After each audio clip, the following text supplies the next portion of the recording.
Hello guys, welcome back to the channel. Don't forget to like, share, comment and subscribe to the Propaganda Machine. This is the match reaction to the UEFA Nations League game. England 2, Republic of Ireland 0. Lee Carsleys' first game in charge. The Irishman against his hometown country. And it was two Irish boys, Jack Grealish and Declan Rice, that done them damage.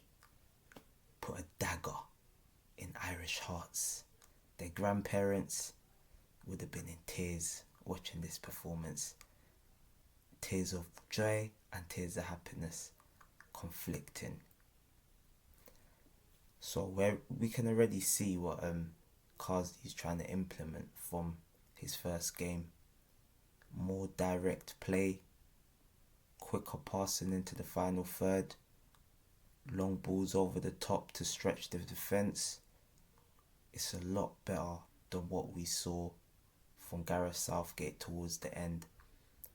And Gareth Southgate, he done a very good job for English standards. He got to 2 finals and a semi-final. Even though he made history in being only the first manager to lose back-to-back European Championship tournaments, but you have to give him praise where praise is due. You have to give him the credit. So this game, the first half, this is probably, you could say, the best we've seen England play in such a long time. I ain't seen England play like this. I can't think the last time. It's kind of hard to say when England played this type of football, even though you gotta look at the opposition. Republic of Ireland, they're hopeless.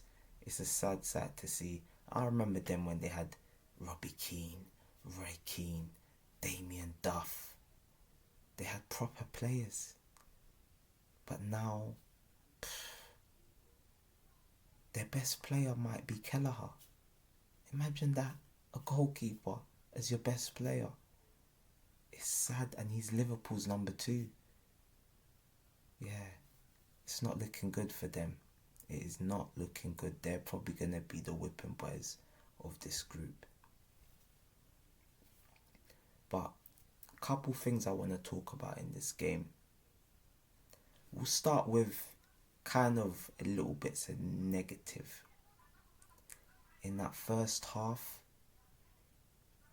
there were good bits of play, but at the same time, against better opposition, these things will find you out. And the main culprits were Kobbie Mainoo and Trent Alexander-Arnold. Losing the ball in dangerous positions. Very dangerous positions, kind of just sloppy. I think Trent might have lost the ball 19 times in total in the game, more than any other player. I think Bukayo Saka also lost the ball 12 times in this game. These little details need to be worked on, because against the better nations, you won't get away with giving a ball on the edge of your box, just passing the ball to nobody, just aimless passes. No one's making a run and you're just kicking the ball over the top.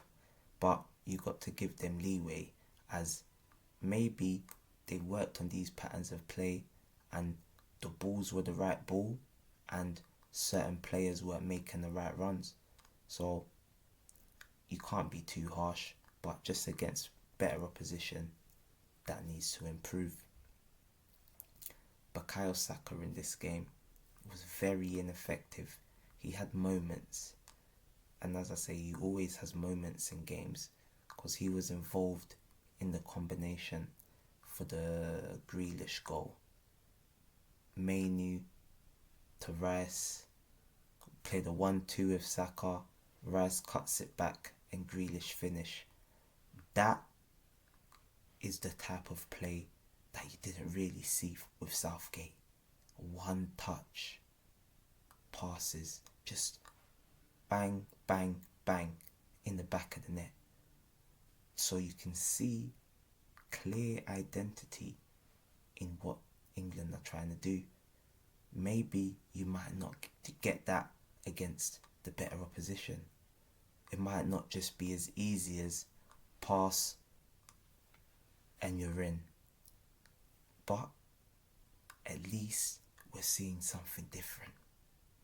Not just individual brilliance. You're seeing they're actually being coached, they're being drilled. And that's what you like to see. They always say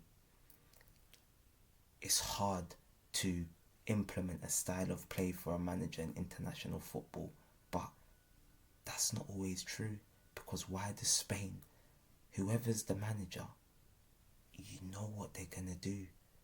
You know it's tiki-taka. But even with the new manager, they changed it up. They sacrificed a bit more possession to go direct. And that's what England done in this game. Trent, the ball over the top for Gordon. Direct. That is what you need to sometimes do. You need more than one way to skin a cat. And I can't lie, I'm impressed with what I see from Lee Carsleys. So far, so good. He's off to a perfect start. Another negative, Harry Kane. Harry Kane, I don't think he should start the next tournament. I think England need to be looking for a way out from Harry Kane. He just doesn't look his usual self. He looks off the pace. He's had a chance, he didn't take it, but it's not just that. He just slows down the play. He can't keep up with play, especially with this new style. How you need your striker to kind of keep up with play, and he can't do that. He's not able. So I think he should slowly be phased out, because if England are serious about winning, maybe he can come on from the bench, play the last 30, because we know we can finish. So maybe that's something to look out for. Anthony Gordon, quite a good game from him today, but there's just something. I don't know, I'm trying to put my finger on it. What it is about Anthony Gordon. He's, how can I say it? He's kind of wasteful. He had the chance where Trent put him through on goal. He missed. You can't score every 1-on-1. That I understand. But then there was I think it was a 3-on-2. Saka and I don't know if it was Harry Kane. They were both free on the right hand side. 3 defenders got drawn in to Anthony Gordon. All he had to do was switch the play. And what does he try to do? He tries to run down the line. And I do see this quite a lot from him. In a Newcastle shirt, he usually gets in behind and he's 1-on-1 with his defender, and it's like instinct.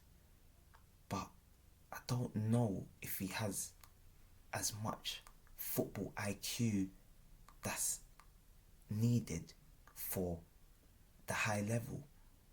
So if he goes to Liverpool, they complain about Diaz. I don't think he's better than Diaz. I genuinely don't think he's better than Diaz. And I feel they'd have a similar issue.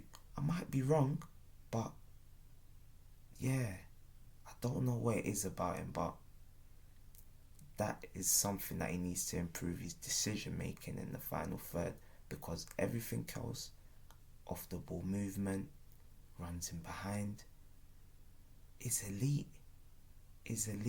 And he just needs to work on that final ball at times. A bit more composure in the final third. But these are things that you can be worked on. Maybe with a better coach, we'll see the best of Anthony Gordon in the England shirt. And maybe if he does get his move to Liverpool. The second half, we did see England, they kind of went back into their show. It was like old England where it got on top and they kind of looked a bit confused. Carsley didn't go to his bench soon enough. Southgate got criticised for not going to his bench sooner. And I hope Carsley doesn't fall into that trap when the game's kind of drifting, because in that second half it was Ireland were kind of the more dangerous side, and then the subs were made, and the last 10 minutes England could have scored another 2 goals. In the first half it could have been 3-4. In the second half it could have been another 2-3. So yeah, we'll be watching Lee Carsleys, but it's his first game and you gotta give him praise. Jack Grealish. Talk about Jack Grealish. He was quite good today. Linking up the play. Him. Trent. I think Trent might have had the most touches in the game. They were linking up the play, knitting things together. He got his goal. That is something that I'd like to see more of Jack Grealish, because that's Aston Villa. In his last season, I believe he might have got, was it 8 goals and 6 assists, or 10 goals and 6 assists, or something like that. But at Man City, he looks a bit like stifled. He's not as dangerous in front of goal.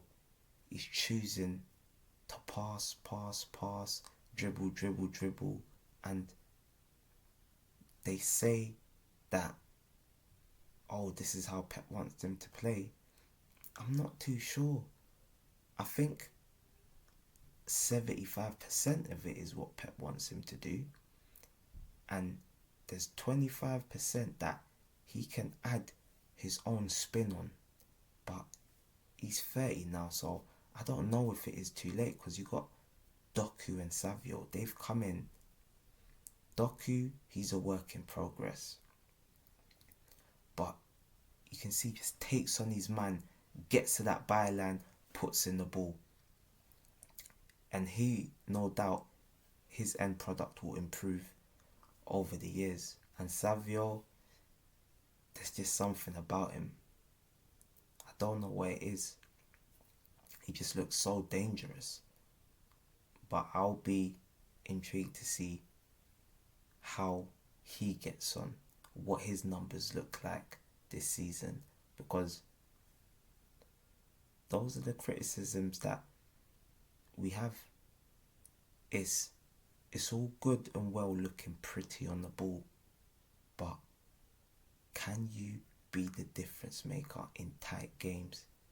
If Erling Haaland's not scoring, can you be that guy? Because we know Phil Foden, he's that guy. De Bruyne, Rodri. Will Savio or Doku be that guy?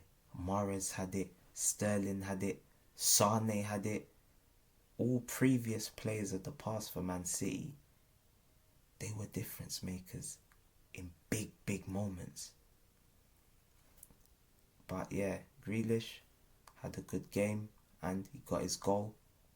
I don't predict him to be the main star at England.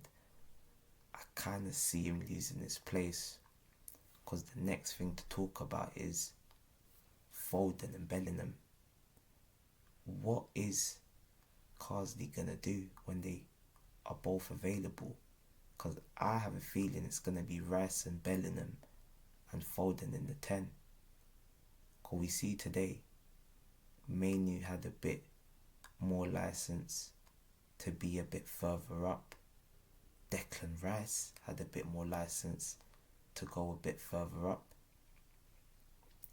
So I want to see how that works out, because at the Euros, together, it kind of looked like a problem. And to be fair, Foden, he's never actually looked good in an England shirt. He might have had 2 or 3 good games. So I want to see if he gets that role in the 10, if he can be the Foden for Man City. Because that's my only criticism. Can he do it out of Man City and Pep? Because at England, he seems to struggle. We've blamed Southgate. Now it's a new manager. He likes to play on the front foot. He's not defence first. So I think this might be the key. And I feel that is probably England's best 3. Foden, Rice and Bellingham. So I want to see how that goes on. And the last talking point, Declan Rice. This today was the Declan Rice that I'd like to see moving forward for Arsenal and for England. Because this season, Declan Rice, he's been very slow. He's been late, like lethargic, not lazy, lethargic, sloppy, not his usual self, lacking match sharpness. But today, he played like a man possessed, head and shoulders the best player on the pitch. Without a doubt. I don't even need to look who got man of the match. I know it was him. Breaking up play, winning the ball in dangerous areas, getting into the box, assist, a goal. That is what he needs to do more of. Especially for us. Because he ain't started the season well. He's got a red card. And now he's suspended for the North London derby. So when he comes back for the Man City game, I need to see the Declan Rice from today. Because that was a magnificent performance from him. Magnificent. And the haters, they're going to shut up for 1 week. At least. Or 1 hour. Because you know sooner or later, they'll probably find a clip somewhere and start chatting nonsense. So, that's been my take on the England game. Very good start for Lee Carsleys, and I actually enjoyed that game. Well, the first half anyway. Very enjoyable. Hopefully, we can see more of that from England. Don't forget to like, share, comment, subscribe to the channel. I'm gone, people. See you next time.